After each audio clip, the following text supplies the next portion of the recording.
e o destino do que foi disponibilizado pelo intemperismo e transportado pelos agentes de erosão, né.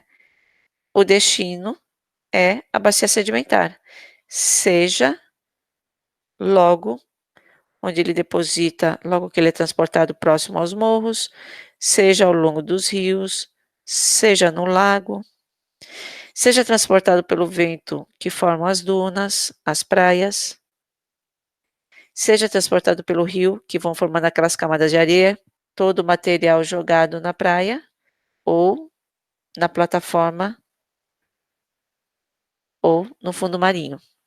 E, conforme vai ocorrendo a deposição, quer dizer, tem o intemperismo, tem o agente que erode, transporta, quando ele não consegue mais transportar, ele larga, quer dizer, ele deposita, ele deixa, e conforme vai subsidindo o local onde está sendo depositado todo esse material vai sendo soterrado, compactado e com o tempo de material sedimentar, né, solto, ele vai virando rocha, rocha sedimentar. Nessa compactação, né, a gente tem diminuição de volume. Por quê? Todos os grãos começam a se ajeitar. E, com o aumento da temperatura, e também a gente tem vários fluidos, outros fluidos também circulando entre esses minerais, né, em diferentes profundidades, né, desse soterramento, a gente tem diferentes possibilidades de geração de novos minerais por conta da diagência. E o transporte de sedimentos. Então, tem o tipo de rocha sedimentar que a gente consegue transportar todo o material desgastado, intemperizado, disponibilizado, ele é erodido e é transportado, seja pela água, vento, gelo ou pela gravidade.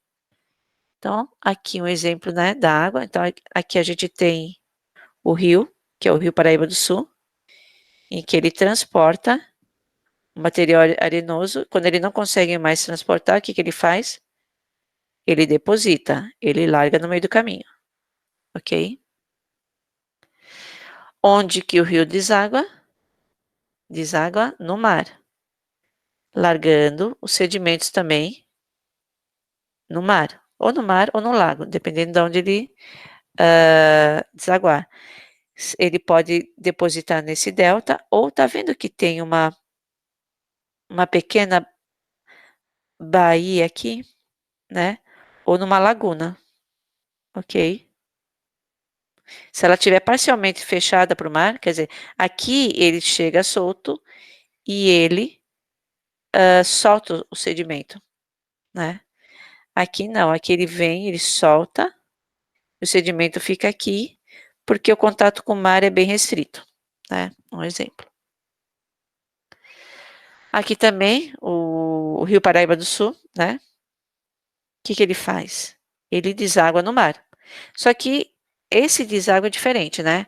Aqui a gente desagou, mas ele ficou. Não tinha nenhum outro agente reconduzindo esse sedimento largado pelo rio no mar e retrabalhando. Aqui a gente tem quem? Tem a ação da deriva litorânea. Então, a gente tem a ação das ondas, que pega esse sedimento aqui e deposita aqui. Aí vem mais sedimento, deposita aqui. Vem mais sedimento, deposita aqui. Vem mais sedimento, deposita aqui. Quem que está fazendo isso? São as ondas. Então, esse sedimento aqui são retrabalhados por outro agente de erosão, transporte e deposição, que são as ondas. Ok? Aí, não à toa, você vê que a praia aqui, opa,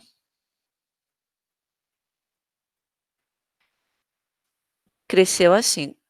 Ela estava aqui primeiro, aí ela cresceu para cá e ela foi crescendo, ok? Então, essa é uma feição geomorfológica criada por um agente de transporte que é o rio, que depositou no mar, só que as ondas retrabalharam e criaram esse segmento de praia, tá? Quem criou esse aqui? Essas outras aqui que vinham de norte, criaram todo esse segmento aqui. Aí nós temos esse sedimento, né, então vocês vejam que o rio, ele vai construindo. Ele chega, ele primeiro ele solta aqui. Aí ele vai avançando, solta aqui. Avança mais um pouco, solta aqui. Avança mais, solta aqui. Você vê que o negócio é bem construtivo, né. Aí ele não aguenta, ele vem para cá, constrói aqui. Então ele vai largando assim o sedimento e vai formando a morfologia da região, que no caso é um detalhe desse aqui, que está mais livre, tá, pessoal? Então ele vai formando esses deltas. Aqui a gente tem, né, laguna e ilha barreira, né? De um lado a gente tem a construção das ondas formando essa barra de areia. Ah, professora, a barra no rio é isso? Sim, é feito disso. E aí ela forma uma laguna atrás, uma lagoa. E chega a uns riozinhos e deposita o sedimento aqui também, mas bem diferente do que seria se eles depositassem no mar aberto, né? Porque aqui a gente tem ação de ondas e aqui água parada, praticamente. E uma salinidade diferente do que do mar, né? Então provavelmente o pH vai ser diferente. Aqui a gente tem mistura da água do mar, né? Porque às vezes a gente pode ter uma entrada da água do mar trazendo a água salgada, só que a gente tem a mistura da água doce, né? Que está trazendo os sedimentos também. Então aqui a salinidade é bem menor do que aqui. As geleiras também carregando todo o material que elas vão erodindo e transportando. Quando elas recuam, todo esse material fica solto na natureza. Gravidade. A gravidade ela também, né, por desestabilização da encosta, ela também transporta e deposita todo o material que já tinha sido fragmentado, né, e fragilizado pelo intemperismo físico e químico. Aí vocês vejam que a gente tem tanto blocos quanto argila, né, pessoal? E aí vocês vejam que esse transporte é bem mais curto do que o transporte de rio, de geleira, ok? A gente tem também deslizamento de encostas, né? Dependendo do que a encosta é feita, se ela tem uma espessa camada de argila, quando a água de chuvas, quando a época de chuvas vier, ela encharca esse solo e ele fica, né, com uma densidade muito maior. Se a gente tiver uma topografia muito íngreme, tudo isso se destabiliza e corre, né, para as partes mais baixas, formando esses leques aluviais. Então, se vai ser um material lamoso ou se vai ser um material cascalhoso, vai depender muito do intemperismo que a rocha sofreu. Vai depender muito da transformação do manto do solo, né? Então, se sobrou algum material cascalhoso, ou se todo o material que estava aqui, por causa das condições de intemperismo, conseguiu formar em argila, então a gente vai ter muito mais material argiloso, muito mais solo. E é um material mais complicado, né? Quando ele desliza. Porque se nós tivermos casas aqui, né? Esse material pode, né, levar tudo que estiver à frente dele. Então, essas ações de erosão, né, e transporte desse sedimento em encostas é natural, mas se a gente também tirar toda a vegetação e deixar ela exposta, a infiltração de água vai ser muito maior, o encharcamento desse solo vai ser muito maior, e aí muito mais fácil de deslizar a ladeira abaixo, né. Então toda essa vegetação é importante ela ser preservada. De tempos em tempos a gente tem um escorregamento natural, que é a formação do relevo natural, só que se tiver ação do homem abrindo pastagens aqui, a infiltração de água vai ser maior e o deslizamento pode ser mais perigoso. Bom, Então, com o tempo, nós temos esse empilhamento de material sedimentar, ao longo da bacia sedimentar. Então, o que acontece? Até então, eu vinha falando, lembra das rochas sedimentares? Então, a gente tem, além de a gente ter 3 grandes grupos de rochas, né, que são as ígneas, metamórficas, sedimentares, dentro das rochas sedimentares, a gente tem 3 grandes grupos também. Quem são esses grupos? São as rochas detríticas, clásticas ou siliciclásticas, que é o que eu estava falando para vocês até então.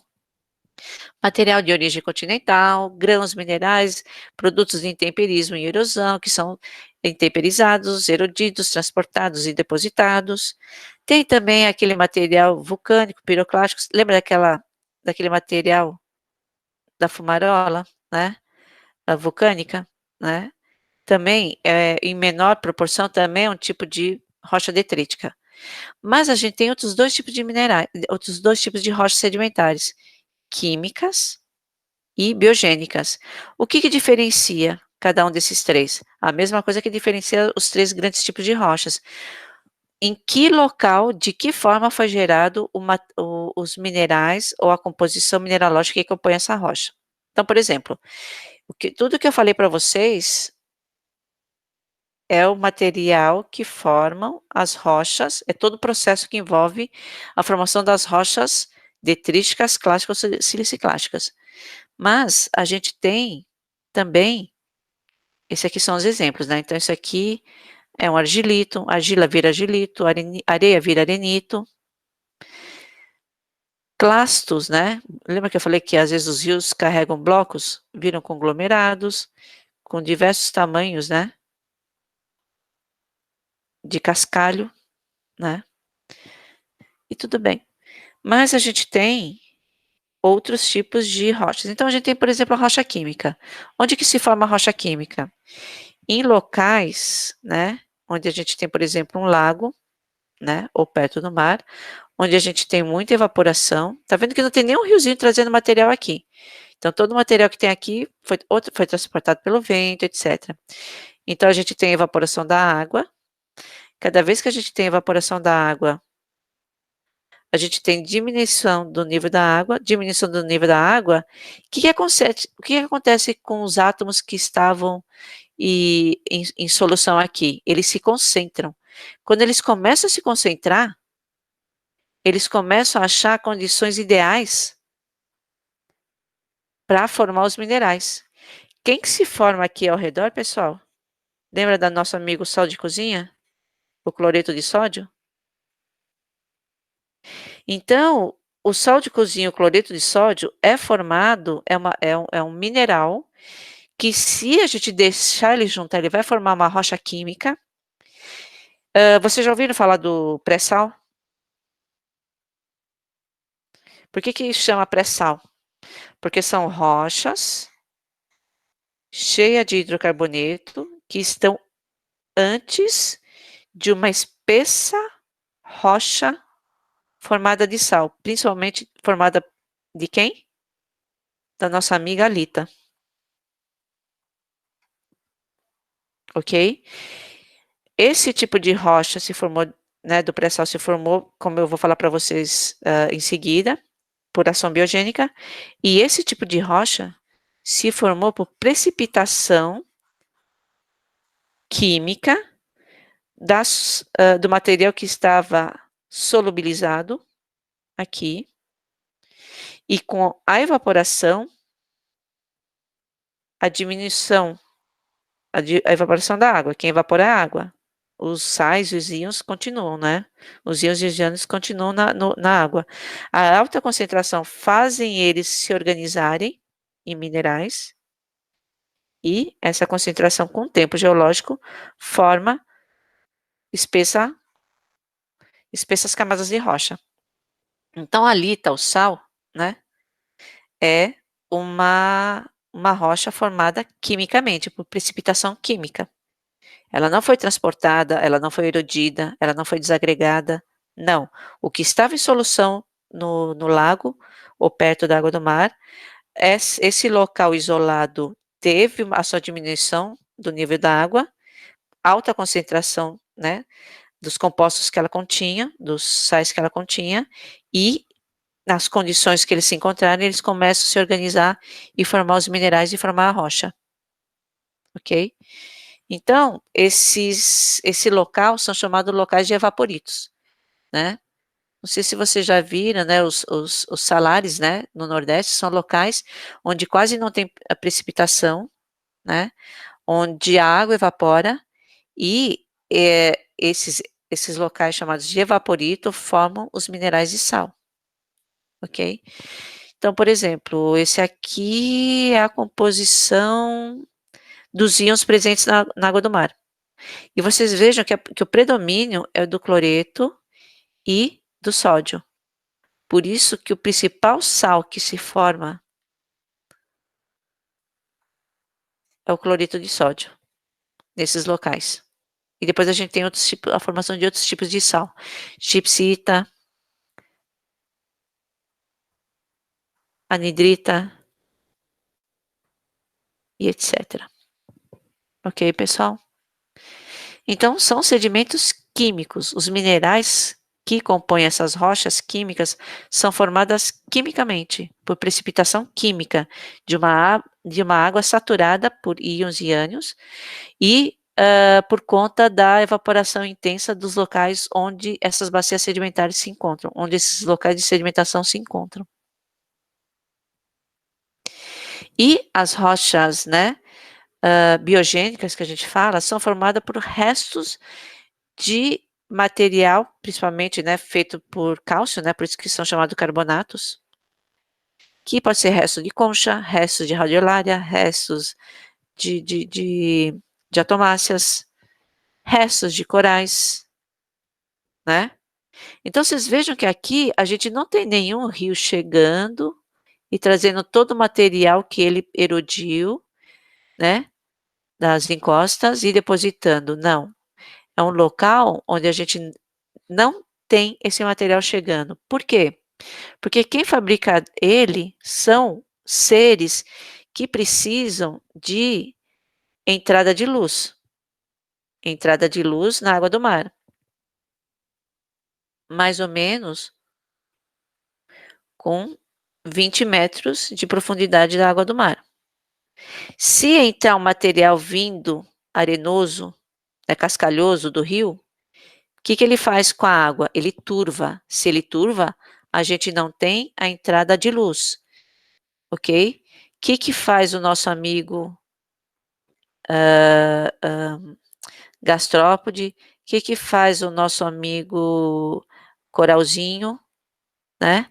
Ele muda para o outro lugar que não tenha água turva. Ele precisa de uma água límpida. Então, vocês vejam aqui a extensão do banco de corais e todos os seres, né, que vivem nesses locais, que precisam desse espaço com entrada de luz e temperatura quente, etc. Então, é geralmente por volta até 20 metros, mas pode chegar até 100 metros de profundidade no máximo. Então, eles formam espessas construções pelo simples fato deles existirem, né? Então, eles formam as carapaças de conchas deles, eles formam as microestruturas deles, no caso, as radiolárias, os corais formam aqueles corais bonitos, e tudo isso com o tempo, né, na bacia sedimentar, vai sendo depositado, ok? Depositado e soterrado, ok? E com o tempo vira rocha. Essas vão virar rochas biogênicas. Biogênicas também. Por quê? Porque todo o material mineral foi gerado por ação de algum ser orgânico, ok? E quem são eles? São as rochas, reservatórios do pré-sal. São nessas rochas, análogas a essas, né, que nós encontramos todo o nosso petróleo, né, descoberto no pré-sal. Ok, pessoal? Então, tem aqui também um outro tipo de material, né, estromatólito, né, que vai crescendo e se formando, né, então, aqui quem faz essa construção não é um coral, são as algas azuis, as cianobactérias, né, porque a condição é mais salina. Os corais gostam de águas menos salinas, e se a água se torna muito salina, então quem toma conta para a construção desse edifício carbonático, né, que um dia vai virar rocha, durante o soterramento, são algas azuis e verdes, e cianobactérias, ok? E aí, vocês vejam que a gente tem composições claras de rochas biogênicas, rochas químicas, esses aí são exemplos, tá, pessoal? E rochas terrígenas, siliciclásticas, tá? Produtos de intemperismo e erosão, produto de ação biogênica, é um ser que forma o material que um dia vai virar rocha, e aqui, precipitação química. A precipitação química formando os minerais que vão compor essa rocha sedimentar. Então é isso, pessoal, que eu tinha para falar hoje para vocês.